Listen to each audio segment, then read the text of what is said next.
Caffeine is something that a lot of people consume early in the day. How much depends on your tolerance, and there's a lot of individual variability here. Again, caffeine is a adenosine antagonist, or effectively works as a adenosine antagonist and limits sleepiness. I highly recommend that everybody delay their caffeine intake for 90 to 120 minutes after waking. However painful it may be to eventually arrive at that 90 to 120 minutes after waking, you want, and I encourage you to clear out whatever residual adenosine is circulating in your system in that first 90 to 120 minutes of the day. Get that sunlight exposure, get some movement to wake up, and then, and only then, start to ingest caffeine. Most of us begin our day with a cup of coffee. Whether it's hot or cold brewed, American latte dripped or French pressed, we depend on our morning caffeine intake to freshen up our body and sharpen our mind in the morning.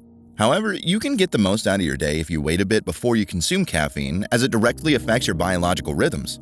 According to Andrew Huberman, you should wait at least 90 minutes to 120 minutes before your first cup of coffee, even if you were craving caffeine after waking up. Because what you'll do if you delay caffeine intake until 90 to 120 minutes after waking is you will avoid this so-called afternoon crash. And you may still get a little bit of dip in energy in the afternoon, but it's not going to be that massive crash. If you delay your caffeine intake 90 to 120 minutes after waking, you are doing yourself a great service towards wakefulness and to avoid the crash. And the afternoon crash has another liability to it, which is typically people will emerge from that afternoon crash either grumpy or groggy, and then they'll lean into drinking more caffeine, which can then disrupt their sleep. So wait 90 to 120 minutes after waking in the morning to drink caffeine. And if you drink caffeine at any point throughout the day, really try and avoid any caffeine. Certainly avoid drinking more than 100 milligrams of caffeine after 4 p.m. And probably even better to limit your last caffeine intake to 3 p.m. or even 2 p.m. And for many people, shifting that caffeine intake from immediately after waking in the morning to 90 to 120 minutes gives them a much longer arc of energy throughout the day, and they don't feel the need to drink more caffeine later in the afternoon. If you do drink caffeine later in the afternoon, really try and limit the total amount or drink decaf.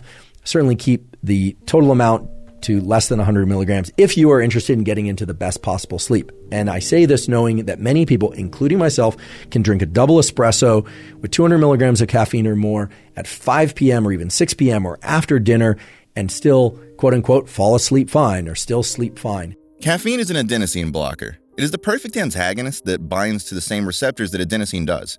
You tend to feel fresh and alert after drinking coffee because it is essentially blocking the adenosine from adhering to its normal receptors. By delaying your caffeine intake by 90 to 120 minutes after waking, you can avoid the afternoon crash. If you want to consume it before going to the gym, for instance, you may still do it at the risk of draining your energy by the afternoon.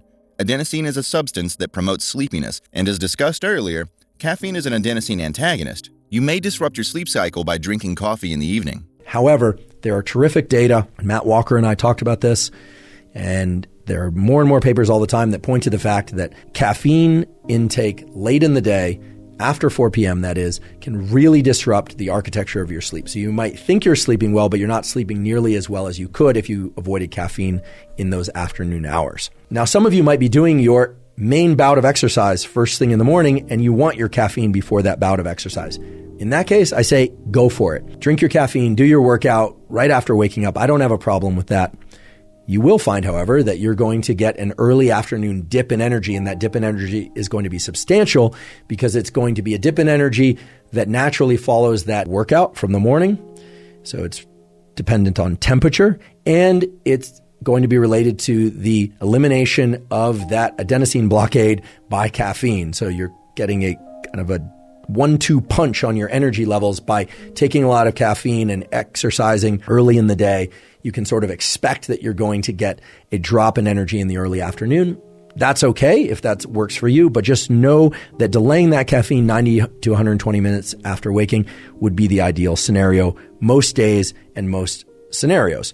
All that said, I absolutely respect the fact that people have different work schedules, kid schedules, etc. So if you want to do some or none or all these tools, that's really up to you. I'm just providing them to you in the simplest form that I can possibly provide them. Will you follow Huberman's advice and delay your caffeine intake in the morning? Let us know in the comments section. If you found this video interesting or helpful, don't forget to like this video, subscribe, and press the notification bell so you won't miss any of our future uploads. Until then, take care.